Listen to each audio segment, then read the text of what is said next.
2-2 to Mathis. Strike three called. Jacob deGROM ties the major league record. 8 consecutive strikeouts to begin the night. Well, you don't get a chance to get goosebumps too often in this job. You got him tonight. Perfect fastball right on the corner.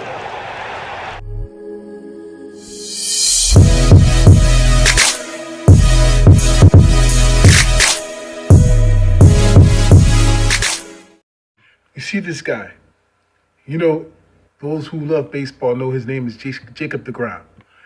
And Jacob deGROM is the ace pitcher of the New York Mets. This coming season, I think for the first time in years, the Mets are going to have a fantastic season since 2015.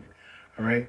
And why I'm saying this is because this is his rookie year, and he tied a major league record of his first 8 batters, first 8 strikeouts, and that was an amazing night. I'll never forget it.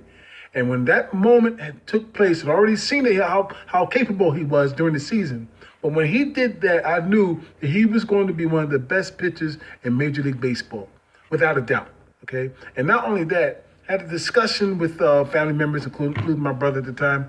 He was well and all this stuff. And we had a discussion that he was telling me that Noah Syndergaard is going to be the ace of the Mets staff. Of course, he's been a big Yankee fan. I told him, no, that's not going to happen, because it's not going to be Syndergaard. It's not going to be Matt Harvey, who was once the Mets ace pitcher, but he fell out to deGROM anyway because he started to fall out in terms of his ability because he got injured several times and it just lost a lot of his abilities. Plus, he was some sort of manic depressive or something. He was doing some stupid things in the clubhouse and sometimes off the field. And people got tired of him, so they got rid of him. But I knew that Jacob deGROM was going to overtake everybody in terms of the ace on the Mets staff because his toughness, possibly to me, has been one of the toughest pitchers I've ever seen in many, many years. And that includes Dwight Gooden. And when he was one of the toughest that I've ever seen in my life, man. Until Dwight Gooden got to all of that trouble with drugs and everything, I didn't think there was ever going to be no one better because before him, Tom Seaver was the man. And I grew up with all of that stuff, you know what I'm saying? Watching the Mets like that, and because I've been a Met all my life, basically. And the thing is that, it wasn't going to be deGROM. I'm sorry, it wasn't going to be Noah Syndergaard, and I knew it was going to be Matt Harvey. And though it was early on, it was Wheeler who was like the first hardworking Met staff who established himself first before any of them. But he got injured several times, and that really messed up his career a little bit until he came back last season. Now he's with the Phillies. Now I'm regretting that because he's a good pitcher, and they're gonna have a good pitcher with a great manager on their side with the Phillies. That's gonna be a tough thing for the Mets to overtake. I already cried about that already. All right, but the thing is that I knew deGROM was going to be something special. This guy, man, because he's already won the last 2 Cy Young Award winners, and he didn't have a lot of wins, and it has nothing to do with that. Sometimes it's just what your stats are that makes you. Okay. Plus, he didn't have a lot of support in terms of run support by his teammates because the teammates were always injured a lot, including Cespedes and of course the other kid, Conforto, and others. You understand? And then you had some disappointments as well. You had also people with the first baseman right now, I can't come to mind. He was a fallout. The guy had severe back problems, and he had replaced Davis several years before. And Davis, who was the first base player, was very disappointing. He turned out a great season 1 and 2 times, and then he was just a disappointing. And then it was Duda who took his place. That's what I'm trying to get the name of. And though he showed some good promises, he was a real streaky hitter. He hit a lot of home runs, but other times he would go streaking without a hit for a long while. So they replaced him too. So this kid comes from out of nowhere named Alonso. Alonso hit 53 home runs as a rookie, breaking a rookie record. The Mets are going to be fantastic because this time they're going to give him run support.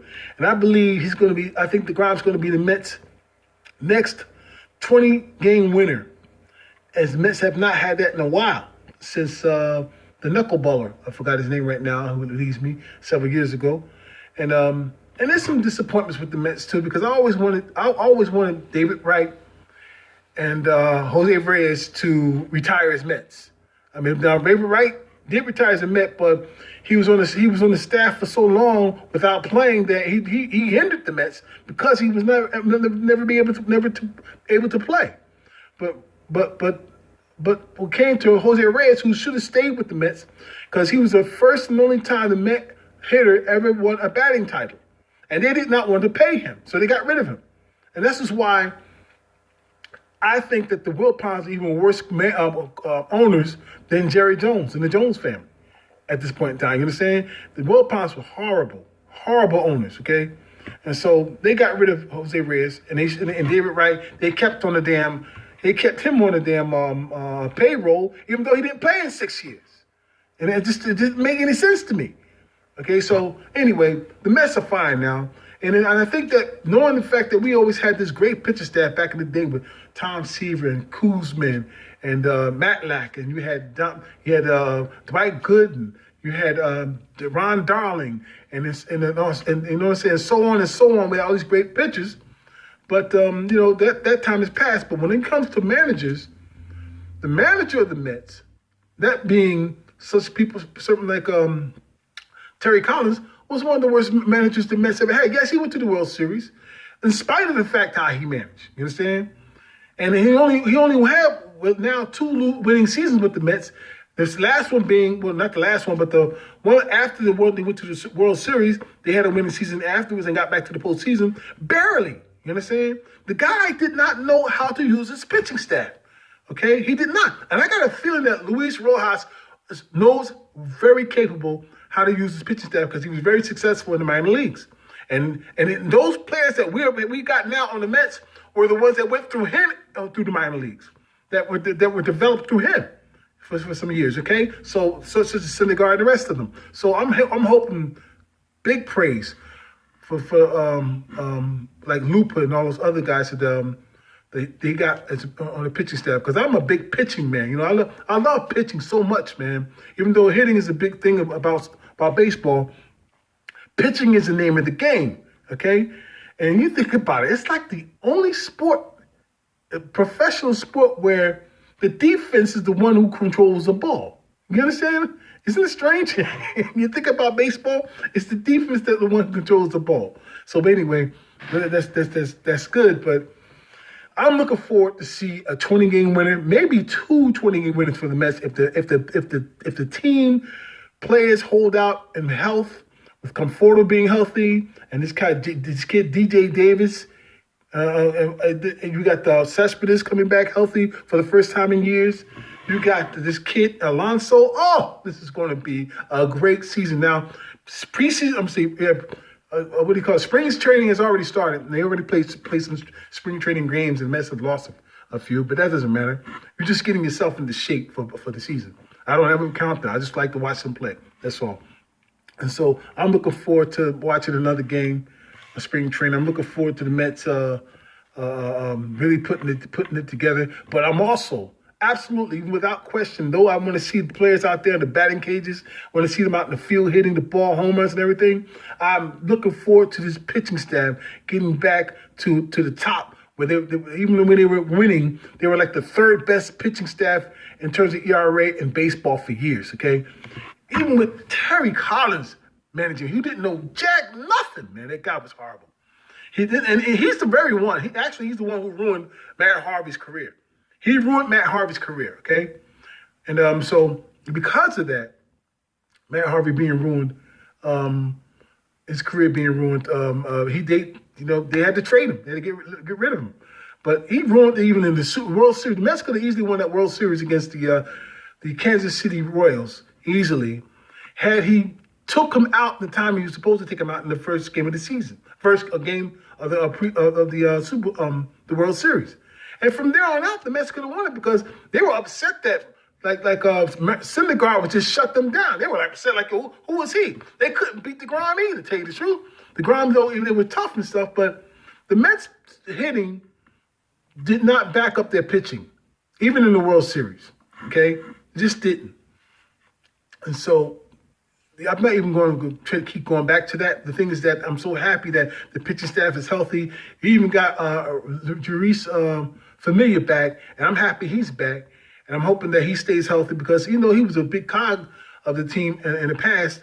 He's going to be okay again, You don't never know how it's going to set with our closers, how it's going to be. But that's important. But right now, I'm just excited about the starting staff and deGROM leading the way, man. I love the way this guy pitches, man. He's a stormward pitching genius, man.